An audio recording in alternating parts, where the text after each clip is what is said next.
lembaga tertinggi negara, ya gitu ya, Adi ya. Iya Pak. Adi udah mendingan, udah sehat kan? Masih belum Pak, masih tiduran ini Pak. Oke, ya mudah-mudahan Adi cepat sehat ya. Kita doakan sama-sama, mudah-mudahan cepat sehat. Adi udah berusaha untuk ikut kegiatan PDR ini. Ya betul. Jadi saat itu MPR disebut sebagai lembaga tertinggi negara. Salah satu tugasnya ya tadi mengangkat presiden dan wakil presiden. Untuk sekarang ini tugas MPR tidak lagi mengangkat presiden dan wakilnya, hanya melantik presiden dan wakil presiden. Itu bicara tentang partisipasi warga negara. Kemudian asas yang kedua, silakan disebutkan. Pengakuan harkat dan martabat manusia. Iya, yang jawab berdua siapa nih? Vanessa dengan siapa? Aura, Pak. Aura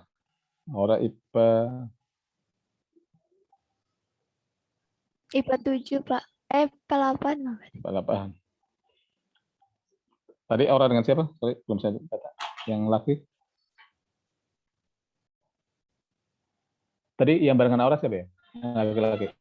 Jawab. Sama Ganesha Pak tadi. Oh iya, Ganesha IPA 7. IPA 7, Pak.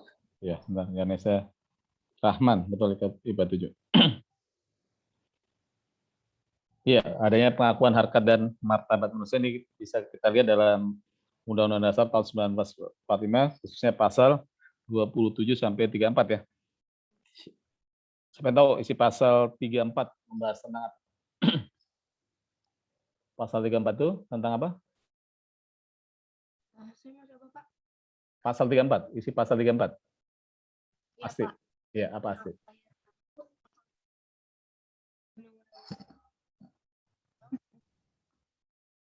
Pasal 34 asli apa isinya tentang? Enggak Pak, kedengeran nggak Pak? Oh, nggak kedengeran. Pasal 34. Iya Pak. Iya, apa isinya? Negara Iya. Republik Indonesia tahun 1945 mengamanatkan negara. Jaringannya nggak kedengeran ya, teman-teman kedengeran nggak jawaban dari asli? Nggak kedengeran. Saya asli. boleh bantu nggak Pak? Oke, asli mengalami jaringan kali ya, jaringannya gangguan. Oke, silakan sih Pak. Untuk bunyi pasal 34 yaitu fakir miskin dan anak-anak yang terlantar dipelihara oleh negara. Betul, jawaban dari Siva. Jadi menurut pasal 34, fakir miskin dan anak-anak yang terlantar dipelihara oleh negara. Dipelihara itu artinya bahwa menjadi tanggung jawab negara ya, bahwa kesejahteraan masyarakat, kesejahteraan rakyat itu menjadi tanggung jawab bangsa dan negara. Artinya kalau misalnya ada fakir miskin yang terlantar, itu kewajiban dari negara untuk memeliharanya, memelihara fakir miskin dan anak-anak yang terlantar. Siva. Oke, kita lanjut materi berikutnya. Tolong di share screen.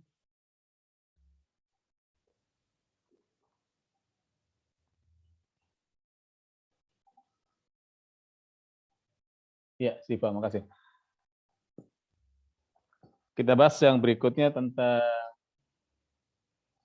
ciri-ciri pokok pemerintahan demokratis. Ya, silakan yang pertama disebutkan. Pemerintah berdasarkan kehendak dan kepentingan umum atau rakyat. Iya, ini jawaban dari Farhan dengan Mas Waciara bareng ya. Jadi pemerintahan berdasar, ya betul. Caroline, Pak. Oh sorry. Caroline dengan?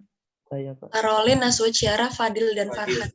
Oh berempat. Saya tar dulu. Caroline, Muhammad Fadil, dan Muhammad Fadil absen berapa ya?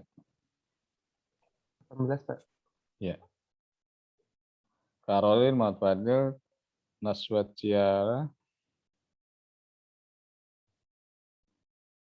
Satu lagi? Farhan. Oke, ya.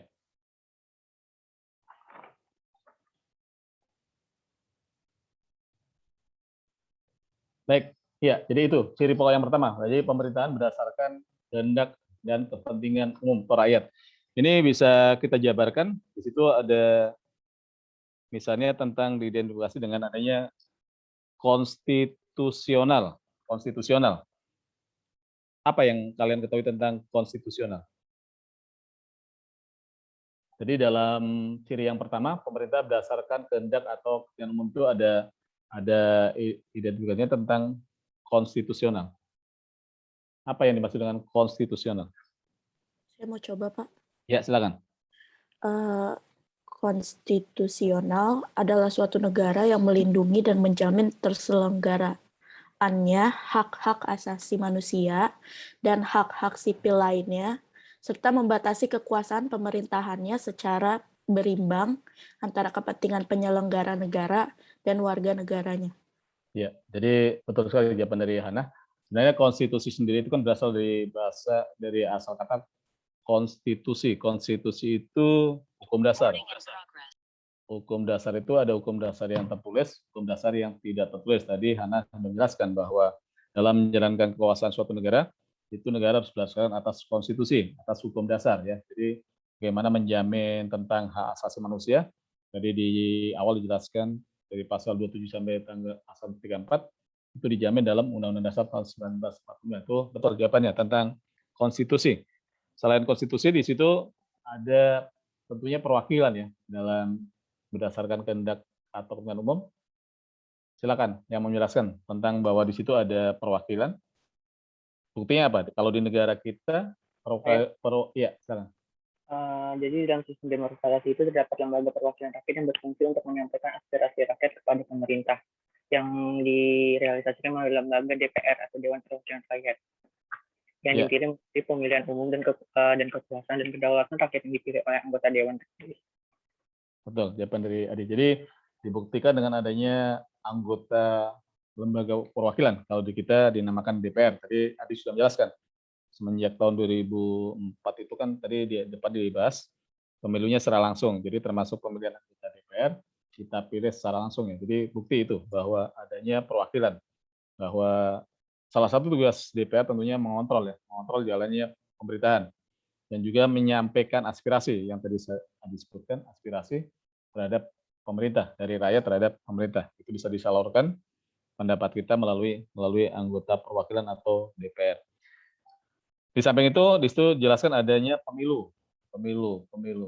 Kenapa dalam negara demokrasi harus ada pemilu? Siapa yang tahu? Colang, kenapa dalam negara demokrasi itu harus ada pemilu? Saya mau coba, Pak. Ya, silakan.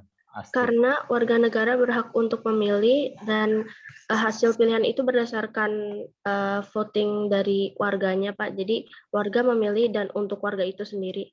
Oke, jadi warga untuk memilih ya, untuk voting, untuk menentukan dalam membuat kebijakan dalam pemerintahan, betul. Jadi adanya partisipasi rakyat tadi dalam pemilu. Jadi melalui pemilu itu nanti begitu misalnya partai yang menang dalam pemilu karena akan memegang kekuasaan sehingga aspirasinya bisa dilaksanakan, bisa dijalankan oleh pemerintah yang berkuasa saat itu. Betul jawaban dari Asti. Itu tentang pemilu. Kemudian tentunya dalam pemilu ada parpol atau partai politik. Ada yang tahu salah satu fungsi parpol apa? Tadi Asti menjawab tentang pemilu.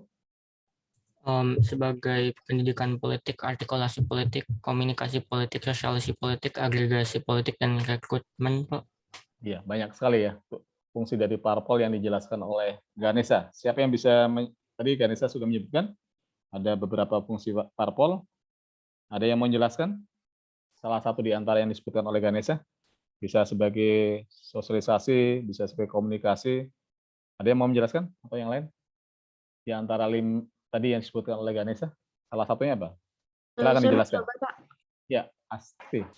Untuk yang pertama, untuk sarana komunikasi politik itu adalah fungsi partai politik adalah untuk menyalurkan berbagai macam suara maupun aspirasi masyarakat agar sampai ke pemerintah, Pak. Ya, jadi betul komunikasi berarti adanya apa ya? Tadi Asti menyebutkan bahwa melalui parpol maka aspirasi masyarakat bisa disalurkan melalui partai politik. Iya, saya rasa itu ya yang disebut oleh Ganesha sudah dijelaskan salah satunya oleh Asti tadi. Kemudian ciri pokok yang kedua, silakan.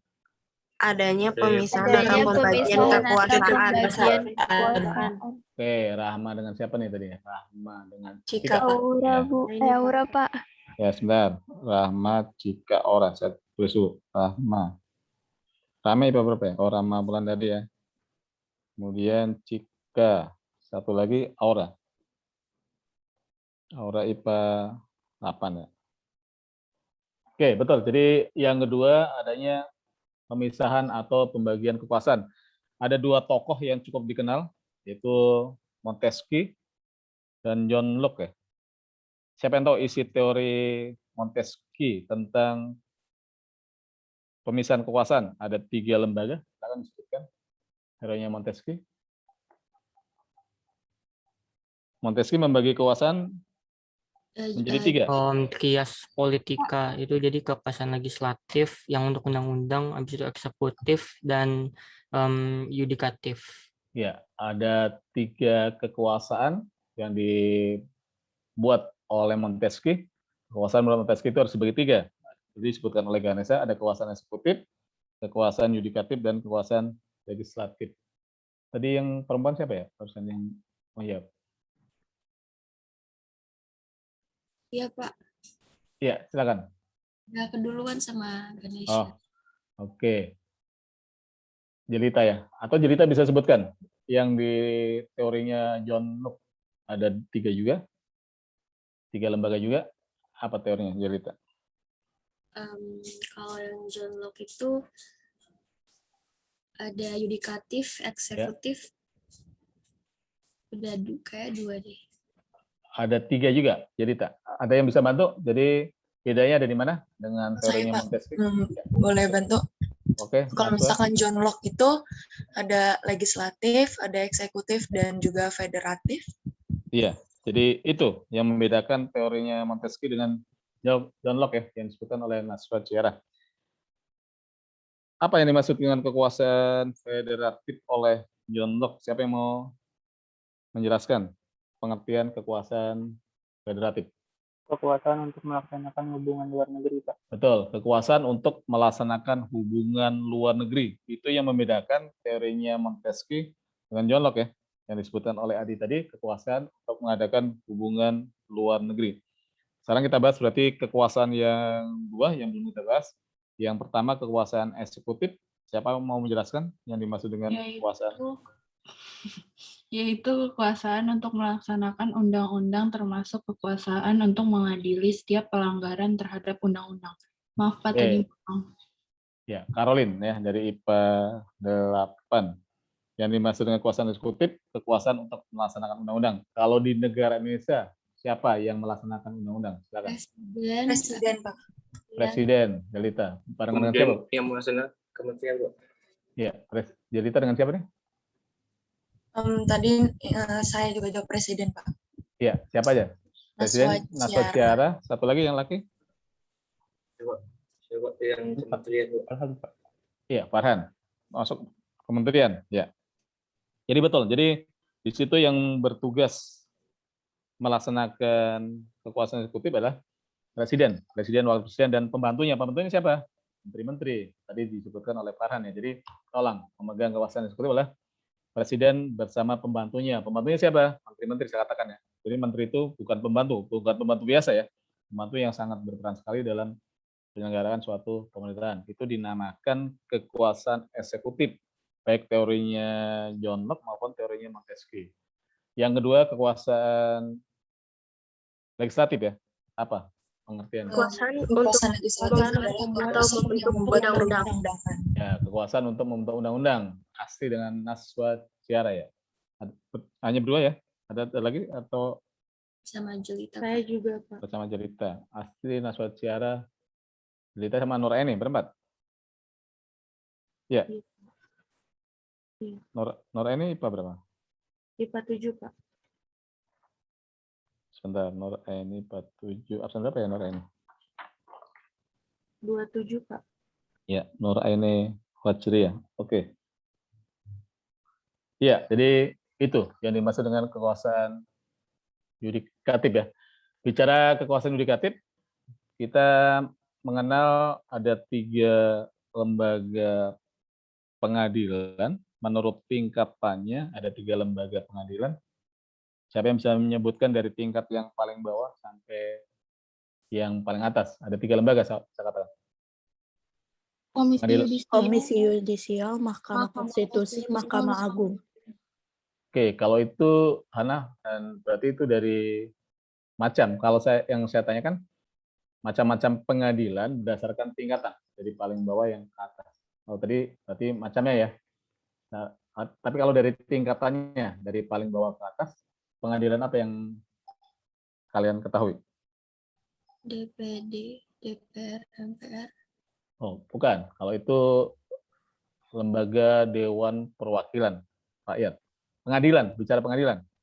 Peradilan Pengadilan tingkat tinggi, konstitusi. peradilan umum. Pengadilan negeri, pengadilan tinggi, dan pengadilan agama. Pengadilan negeri, pengadilan tinggi, betul. Kalau pengadilan agama lain lagi. Itu macamnya juga. Tapi nggak apa-apa. Jadi betul, Naswa. Ya, jadi pengadilan negeri, pengadilan tinggi, satu lagi yang paling tinggi, paling atas, namanya pengadilan? Mahkamah Agung. Betul, Mahkamah Agung atau pengadilan kasasi. Siapa nih jawab? Asti, Pak. Asti, ya. Jadi, seulang, berdasarkan tingkatannya. Farhan juga, Pak. Ya, Farhan, Asti. Ya. Jadi, berdasarkan tingkatannya, itu ada 3. Yang paling bawah dinamakan pengadilan negeri, kemudian di atasnya pengadilan tinggi, di atas lagi pengadilan kasasi. Bedanya apa? Bedanya, ada yang tahu? Kok ada 3 tingkatan?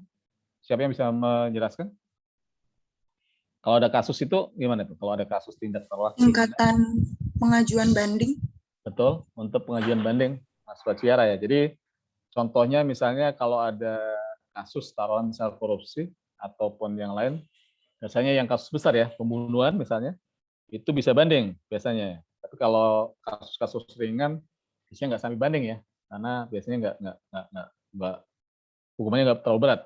Dari kasus pembunuhan, kasus terorisme, koruptor misalnya, itu bisa banding. Misalnya, atau ada yang bisa memberikan contoh yang kasus banding?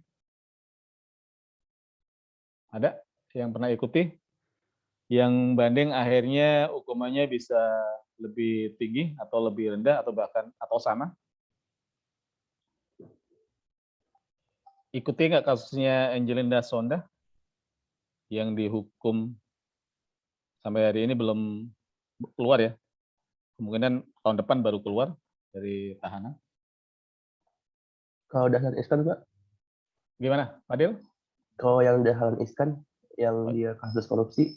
Oke, silakan. Boleh dijelaskan, Fadil? Nah, itu termasuk kasus banding nggak, Pak? Oke, jadi gimana? Maksudnya pernyataannya seperti apa nih, Fadil? Ntar saya simpulkan. Jadi itu apa namanya? Yang Dahlan Iskan, yang dia kena banding yang tindak pidana korupsi, Pak.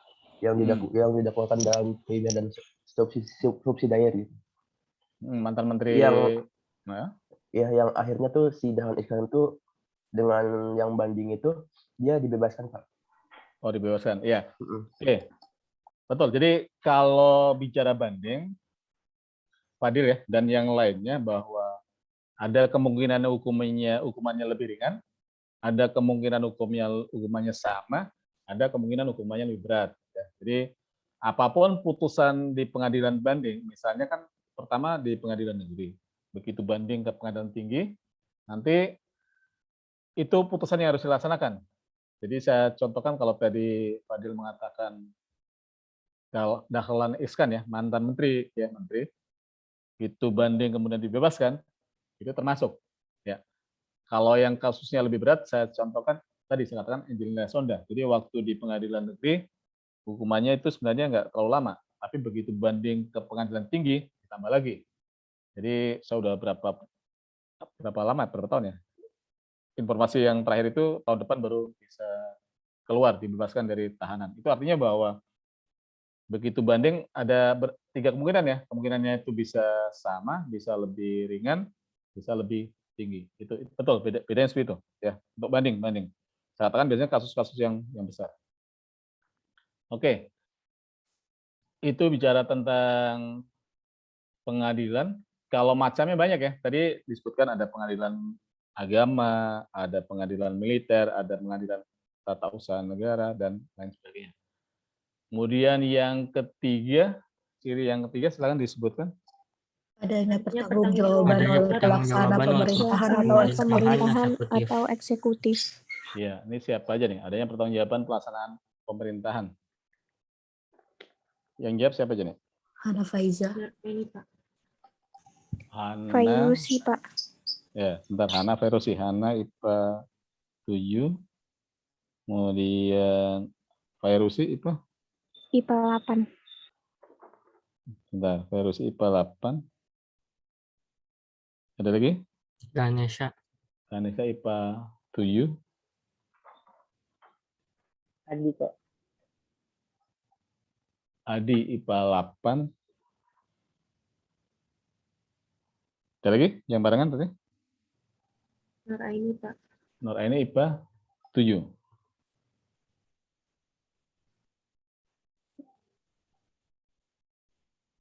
Ya, itu ciri yang ketiga ya, ciri poin yang ketiga, adanya pertanggungjawaban oleh pelaksana pemerintahan. Dalam ini adalah eksekutif presiden ya. Jadi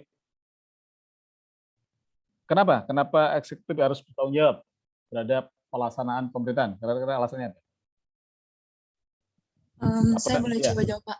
Silakan, Karena pemerintah eksekutif adalah suatu badan yang melaksanakan undang-undang yang sudah dibuat aturan dan hukumnya, maka eksekutif itu sendiri harus menjalankannya sesuai aturan dan hukum yang berlaku, serta mempertanggungjawabkannya jika itu berdampak baik ataupun buruk.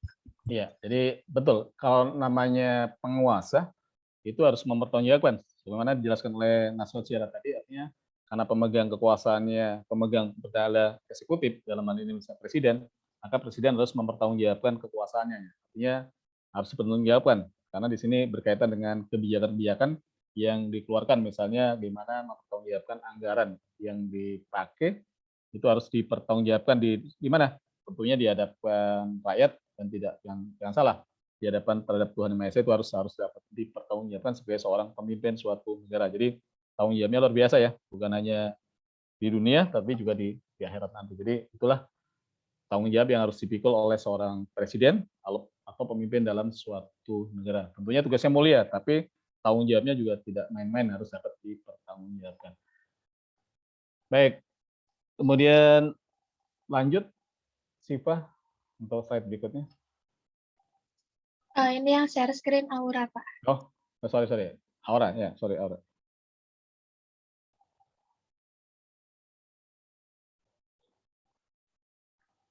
Ya, sekarang kita bahas tentang dalam pembangunan demokrasi, suatu bangsa itu sudah pasti akan berbeda antara satu negara dengan negara lain. Kira-kira apa sih yang membedakan adanya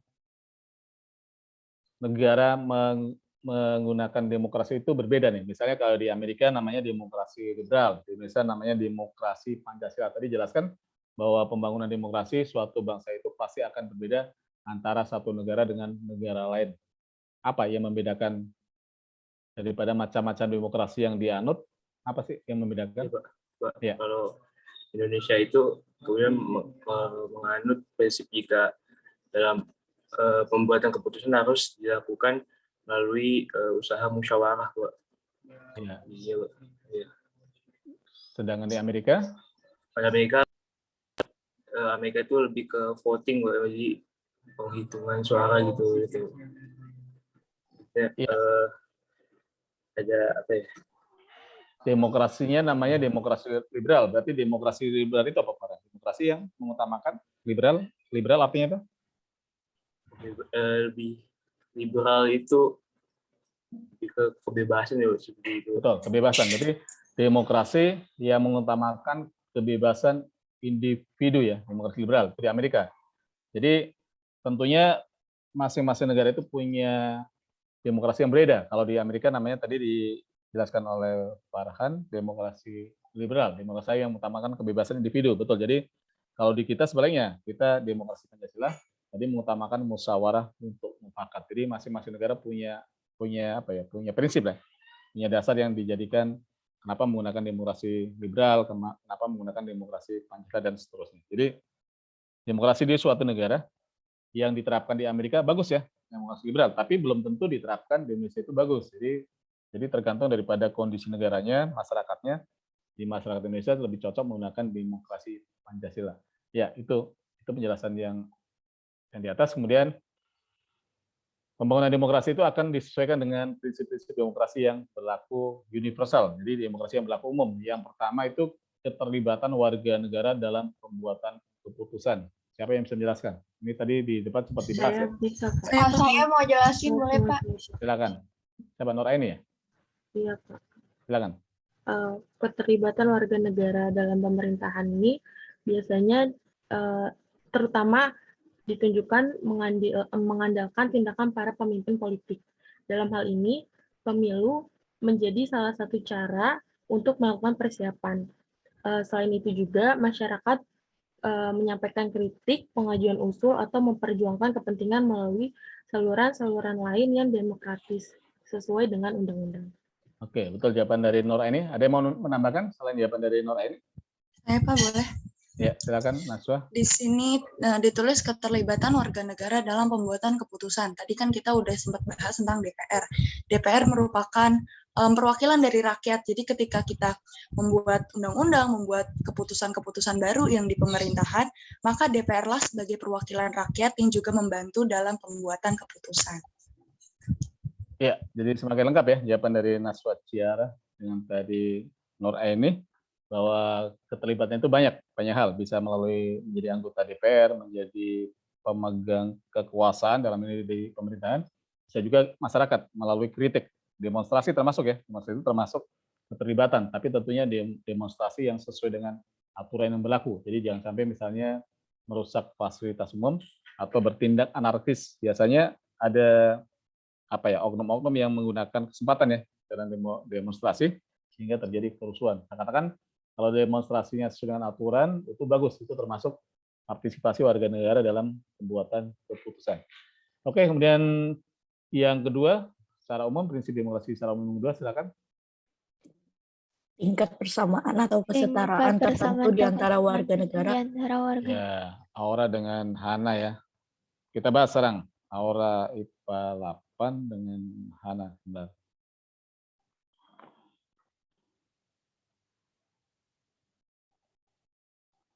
Oke, tadi sudah disebutkan tingkat persamaan atau kesetaraan. Contohnya persamaan atau kesetaraan di bidang apa? Silakan disebutkan. Politik, Pak. Persamaan politik. Politik, Nuraini. Siapa lagi tadi?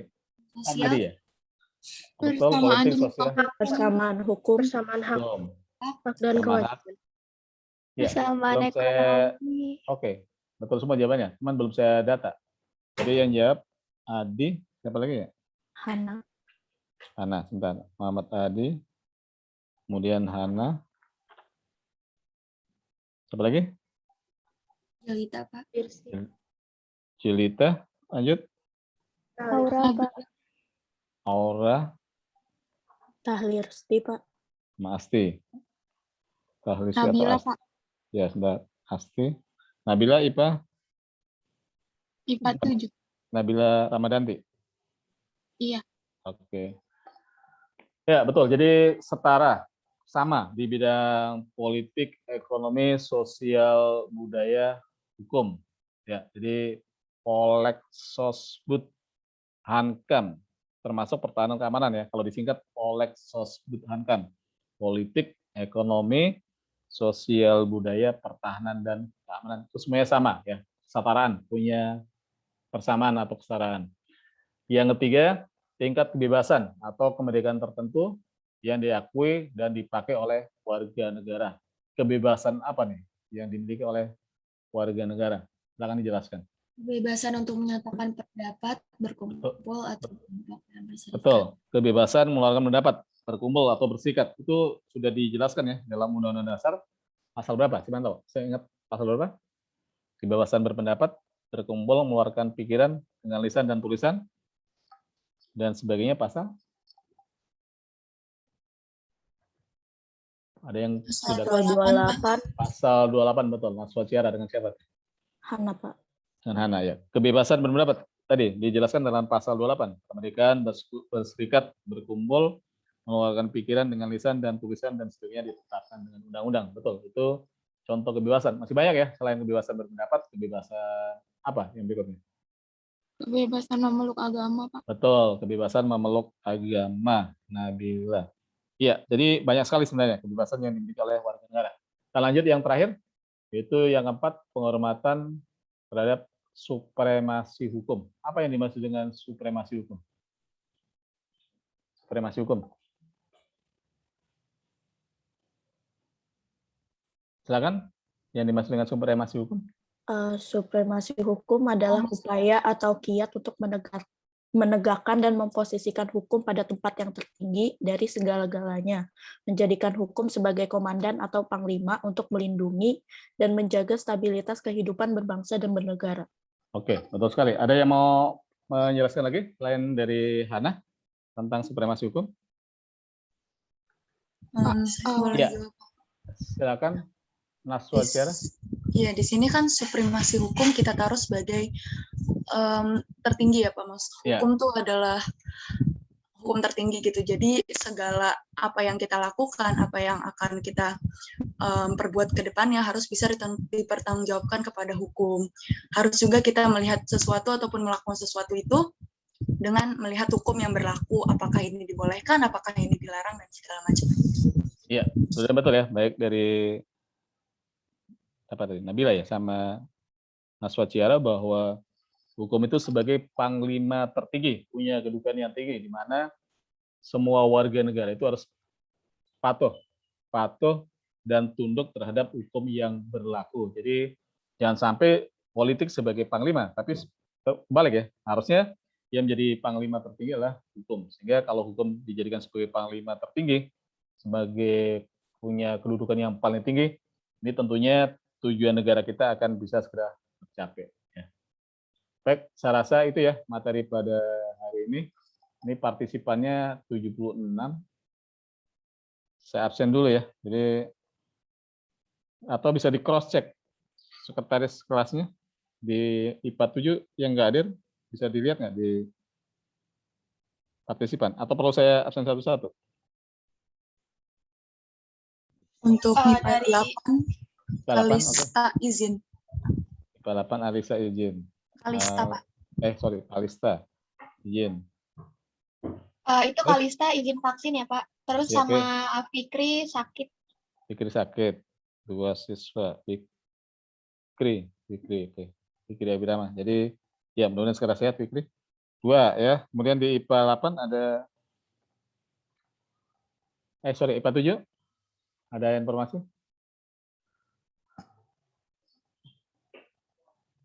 Belum ada informasi yang izin, Pak. Oh, tapi ini partisipannya baru 76. Saya absen aja ya, biar pas, tolong di cross check sekretaris kelasnya, Rifki atau Arifah. Di IPA 7 saya absen. Afifah ada?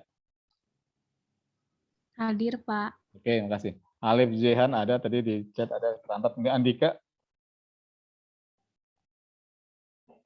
Andika, tolong di cross check ya. Andika di partisipan ada, Pak. Oh ada, oke, makasih Rifki. Kemudian, tapi kalau nggak itu ya, nggak nyaut. Kemudian Arifah mungkin sakit, Pak. Ya? Soalnya kemarin habis vaksin, mungkin kena efek vaksin. Oh, efek. Iya, makasih. Kemungkinan sakit karena efek vaksin, Arifah. Oke, kemudian Benodi. Benodi belum hadir, Pak. Belum hadir. Permisi, Pak. Maaf, Andika hadir ya, Pak. Iya, Andika. Iya, Andika hadir. Udah. Tadi salah nggak nyaut ya. Oke. Kemudian Danisha. Hadir, Pak. Oke, Destino. Hadir, Pak. Oke, Dasin Arvin. Belum. Kemudian Farhan ada, Fatimah. Pak, Dustin ada di partisipan, Pak. Oh, nggak nyaut ya. Oke. Mungkin mic-nya error, Pak. Ya, kasih. Farhan ada, Fatimah. Hadir, Pak. Oke, Ganesha ada, Gigi Putra. Hadir, Pak. Oke, Hairati. Hadir, Pak. Oke, Hana Jelita ada, kemudian Laila. Hadir, Pak. Oke, Fadil ada, kemudian Muhammad Guntur.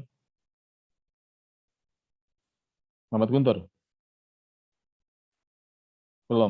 Guntur ada di partisipan, Pak. Oh, ada juga. Oke. Kemudian Landri. Hadir, Pak. Oke, Raya. Hadir, Pak.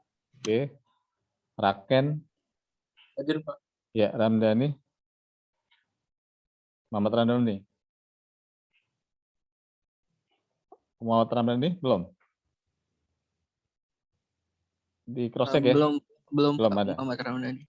Ya, kasih Rifki. Kemudian Nabila ada, Naila. Hadir, Pak. Ya, kasih. Ini Putu. Hadir, Pak. Oke, Nuraini, Rahma ada, kemudian Rifki ada, Sayila. Hadir, Pak. Ya, Sylvia. Hadir, Pak. Oke, Siti Marani. Siti Marani Putri. Belum, ada nggak Rifki di partisipan? Ada, Pak. Nggak nyaut ya. Lanjut, Syarif. Hadir, Pak. Oke, Asti ada, Talita. Talita Putri. Hadir, Pak. Ya. Tri Susilawati. Hadir, Pak. Oke, Veronica. Veronica. Ya, Vinka. Vinka. Vinka ada di partisipan, Pak. Oke, kok nggak nyata ya. Kemudian Yantri. Hadir, Pak. Ya, Zara. Zara Jahwa. Ya, tadi udah izin ke saya gitu ya. Oke, berarti IPA 7 yang belum, yang tidak hadir berarti Arifah sakit, Pinudi nggak ada keterangan ya. Terus Muhammad Ramdhani ada 3 ya. Muhammad Ramdhani sudah hadir, Pak. Oh, oke. Sama Arifah juga ada tuh, Pak, di partisipan. Maaf, Pak. Arifah hadir. Oke, oh iya, ya. Oke, berarti hanya Binodi ya, 1 ya. Iya, Pak. Nggak ada keterangan Binodi ya, Rifki ya? Nggak ada. Belum dapat kabar, Pak. Oke. Baik, itu saja pembahasan materi pada hari ini. Terima kasih atas perhatiannya, atas kerjasamanya. Kurang lebih mohon maaf. Saya Assalamualaikum warahmatullahi wabarakatuh. Selamat pagi. Waalaikumsalam warahmatullahi wabarakatuh. Terima kasih, Pak. Ya, makasih. Di Aura tolong di share.